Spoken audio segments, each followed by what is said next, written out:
Baiklah, sekarang kita ngobrol tentang motor bodong lagi. Nah, dalam hal ini motor bodong ini kita anggap adalah motor yang tidak ada STNK-nya, tidak ada BPKB-nya.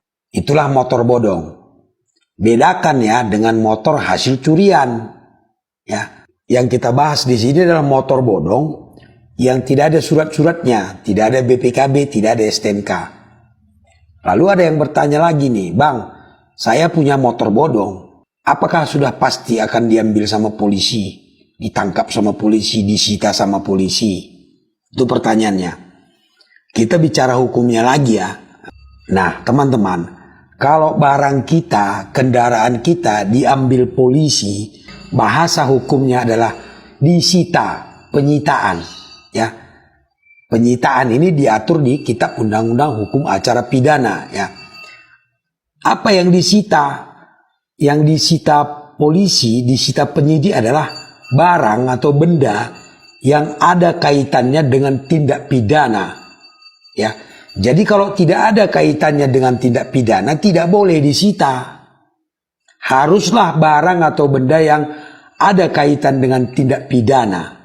Artinya penyidik sedang menangani tindak pidana, lalu diduga barang itu atau benda itu ada kaitannya dengan perkara yang sedang ditangani ini, barulah bisa disita. Nah, kalau penyitaan ini harus dengan surat perintah dan juga harus ada izin dari ketua pengadilan negeri setempat. Harus ada dua itu. Tanpa dua itu tidak boleh dilakukan penyitaan.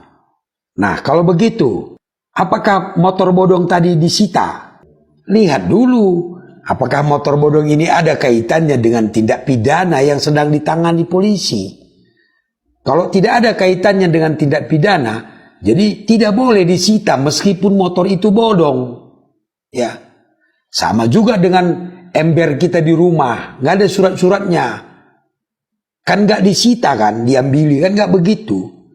Namun kalau misalnya ada kaitannya dengan tindak pidana yang sedang ditangani penyidik, meskipun ada surat-suratnya ya disita sebagai barang bukti ya. Kalau penyitaan itu dilakukan untuk sebagai alat pembuktian nanti di persidangan untuk dibawa ke pengadilan.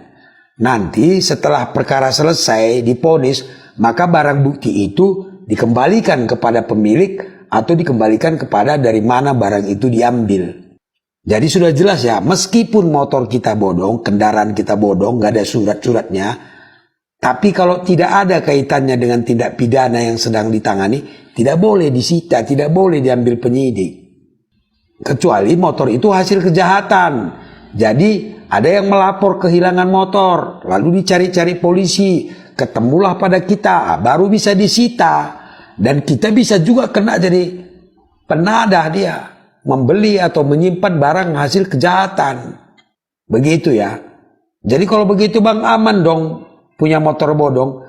Tidak juga ya. Karena kalau motor dibawa ke jalan raya harus dilengkapi dengan STNK. Kalau kita bawa kendaraan bermotor di jalan harus dilengkapi STNK. Kalau tidak ada STNK-nya nanti ditilang kan sama polisi, disita juga sama polisi. Karena kita tidak punya surat-surat. Jadi disitalah motor itu, dibawa ke kantor untuk dijadikan barang bukti dalam hal pelanggaran lalu lintas. Ya, kalau pelanggaran lalu lintas apa hukumannya Bang? Denda, ya ditilang tadi, denda. Kalau misalnya motor Anda bodong, dibawa ke jalan, udah pasti ditilang kan? Lalu dibawa ke kantor polisi. Nah, kemudian Anda harus membayar denda tilang.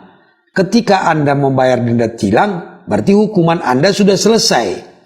Motor itu bisa Anda ambil lagi, tapi jangan dijalankan lagi di jalan raya. Nanti kena tilang lagi.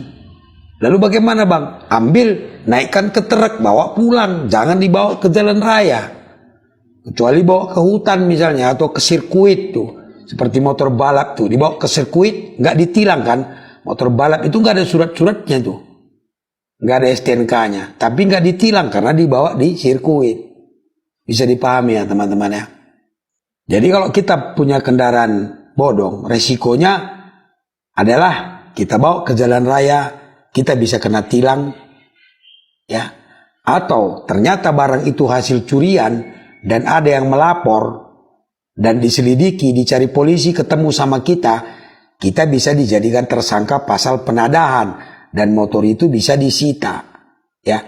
Namun kalau misalnya motornya bodong, gak ada surat-suratnya, tapi bukan hasil kejahatan, ya, misalnya karena sudah hilang surat-suratnya motor zaman dulu gitu, atau motor balap nih, gak ada surat-suratnya nih, itu tidak akan disita karena tidak ada kaitannya dengan tindak pidana. Mudah-mudahan dipahami ya teman-teman ya.